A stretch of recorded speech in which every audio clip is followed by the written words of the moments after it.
मैं प्रियंका और आपका स्वागत है होम एंड मच मोर में। कॉफ़ी लवर्स के लिए कॉफ़ी का सही ग्राइंड रेसिपी के हिसाब से होना बहुत ज़रूरी है और इसके लिए एक अच्छा कॉफ़ी ग्राइंडर होना ज़रूरी है। तो आज इस वीडियो में मैं आपके साथ शेयर करने वाली हूँ details Agaro supreme coffee grinder की। अगर आपकी कॉफ़ी मशीन में ऑलरेडी ग्राइंडर नहीं है तो आपके लिए एकदम सही है। चलिए वीडियो शुरू करते हैं।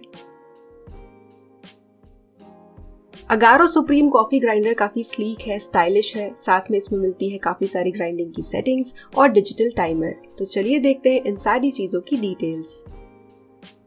इस ग्राइंडर में आपको मिलती है 31 ग्राइंडिंग सेटिंग्स, जिसे आप एडजस्ट कर सकते हैं बीन हॉपर को घुमाकर। ग्राइंडिंग सेटिंग के साथ टाइप ऑफ कॉफ़ी मशीन भी मेंशन है फॉर इजी रेफरेंस। अब निकालते हैं बीन हॉपर, तो सिंपली इस बटन को प्रेस करें और बीन हॉपर निकाल लें। कॉफ़ी ग्राइंडर्स आते हैं दो टाइप्स के, एक ब्लेड के साथ और एक बर के साथ। ये कॉफ़ी ग्राइंडर है बर के साथ। बर यानी अंदर का ये हिस्सा जो कॉफ़ी पीसता है।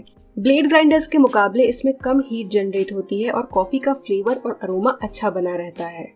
बीन हॉपर को वापस से मशीन पर प्लेस करें और अनलॉक वाला एरो मैच करके लॉक की तरफ ट्विस्ट करें जब तक कि हल्की सी क्लिक की आवाज ना आए।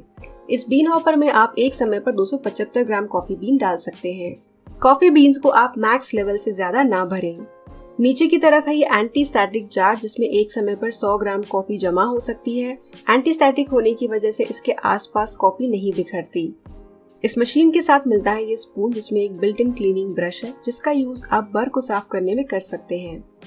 ये कॉफी मशीन आती है डिजिटल टाइमर के साथ। तो ऊपर है स्क्रीन और नीचे की तरफ 3 बटन्स दिए गए हैं। एक है पावर बटन, एक है डिक्रीमेंट यानी टाइम कम करने वाला बटन और दूसरा टाइम बढ़ाने वाला।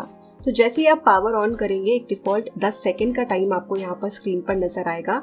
राइट और लेफ्ट में दिए गए प्लस और माइनस बटन को यूज करके आप टाइम को बढ़ा सकते हैं या फिर घटा सकते हैं। जो टाइम स्क्रीन पर दिखेगा उतने टाइम तक आपका ये कॉफी ग्राइंडर कॉफी को ग्राइंड करते रहेगा।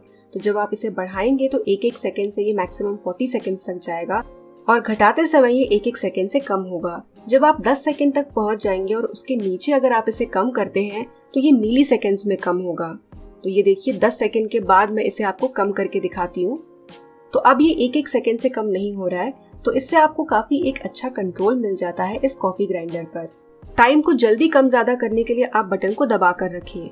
अब नेक्स्ट इसमें आपको मिलता है पल्स मोड। तो जो डिफॉल्ट टाइम 10 सेकंड का दिखता है उसी पर रख के आप बीच वाले बटन को दबा कर रखें तो ये पल्स मोड शुरू हो जाएगा। जैसे ही आप बटन रिलीज करेंगे तो मशीन स्टॉप होकर डिफॉल्ट टाइम पर आ जाएगी।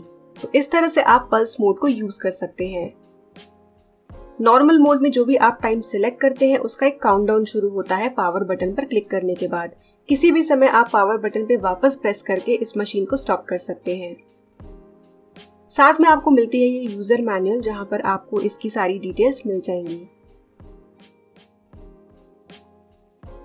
जो भी हम कॉफी मशीन यूज करते हैं उसमें एक पर्टिकुलर टाइप का कॉफी ग्राइंड चाहिए होता है।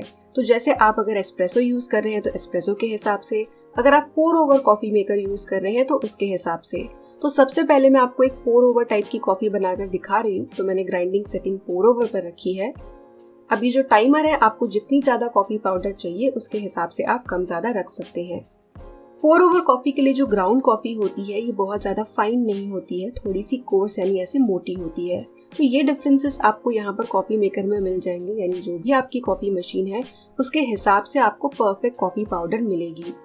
पोर ओवर कॉफी मेकर में कॉफी पाउडर डालने के बाद शुरुआत में ब्लूमिंग के लिए थोड़ा सा पानी डाला जाता है और वेट किया जाता है। क्या आप इस पोर ओवर कॉफी की डिटेल्स देखना चाहते हैं? अगर हाँ तो नीचे कमेंट सेक्शन में लिखकर जरूर बताएं और मैं इस पर भी एक वीडियो शेयर करूंगी। कॉफी के हिसाब से मैं पानी यहाँ पर पोर कर रही हूँ। गर्म पानी है, गूज नेक केटल से मैं पोर कर रही हूँ। तो काफी अच्छा यहाँ पर एक्सट्रैक्शन आ रहा है क्योंकि जो कॉफी ग्राउंड का साइज है वो बिल्कुल सही है इस पोर ओवर कॉफी मेकर के लिए। तो ये बढ़िया कप ऑफ कॉफी बन गया है इस पोर ओवर कॉफी मेकर से। चलिए अब बनाते हैं एस्प्रेसो।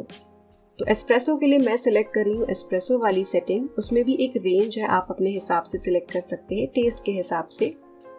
इस सेटिंग पर कॉफी का ग्राउंड काफी बारीक होता है। ये देखिए काफी फाइन यहाँ पर कॉफी बन रही है और इसका यूज मैं करने वाली हूँ मेरे एस्प्रेसो मेकर में। तो आपको मैं इसका टेक्सचर दिखा देती हूँ। डेफिनेटली पोर ओवर से ये डिफरेंट है। तो ये कॉफी बिल्कुल परफेक्ट है इस एस्प्रेसो मेकर के लिए। वैसे अगर आप चाहते हैं इसकी डिटेल्स देखना तो ये भी मैंने अलग से पोस्ट की हुई है, आप चेक कर सकते हैं। तो बस इस पोर्टा फिल्टर को मैं लगा रही हूँ मेरी एस्प्रेसो मशीन में। एक एस्प्रेसो मेकर के हिसाब से अगर कॉफी पिसी हुई नहीं हो तो क्रेमा अच्छा नहीं आता है, कॉफी अच्छी नहीं बनती है। बट ये कॉफ़ी ग्राउंड बिल्कुल परफेक्ट था, इसलिए यहाँ पर क्रेमा भी काफ़ी अच्छे से आ गया है।